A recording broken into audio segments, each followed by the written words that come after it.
আজকে তৈরি করব চিচিঙ্গার তরকারি। চিচিঙ্গা বলো বা স্নেক গোড, নামও যেমন বিচ্ছিরি, খেতেও কিন্তু ভালো লাগে না। কিন্তু কী আর করা যাবে, একটানা বৃষ্টিতে সবজি বাজারে অমিল, তাই যা পাওয়া যাচ্ছে সেটাই খেতে হবে।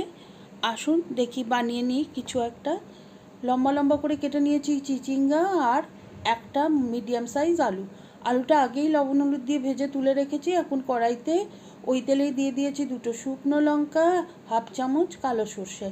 ফোড়নটা ভাজা হয়ে গেলে দিয়ে দিয়েছি একটা পেঁয়াজ আর 1 চা চামচ আদা রসুন কাঁচা লঙ্কার পেস্ট। ভালোভাবে মশলাটা ভাজা হয়ে গেলে চিচিঙ্গাটা দিয়ে দিয়েছি। তার সাথে দিয়ে দিলাম হাফ চামচ ঝাল লঙ্কার গুঁড়ো, হাফ চামচ কাশ্মীর লঙ্কার গুঁড়ো, লবণ, হলুদ, হাফ চামচ জিরে গুঁড়ো, 1 চামচ ধনে গুঁড়ো।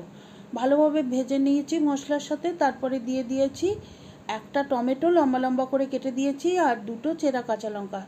সব কিছু মশলার সাথে ভালোভাবে চিচিঙ্গাটা 2-3 মিনিট ভেজে নেওয়ার পরে দিয়ে দিচ্ছি সামান্য একটুখানি জল।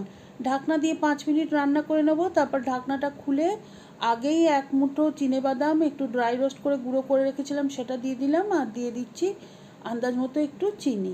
সব কিছু মিলিয়ে মিশিয়ে নিয়ে 2 মিনিট রান্না করে নিলেই তৈরি হয়ে গেল। ভাত কিংবা রুটি সবের সাথেই ভালো।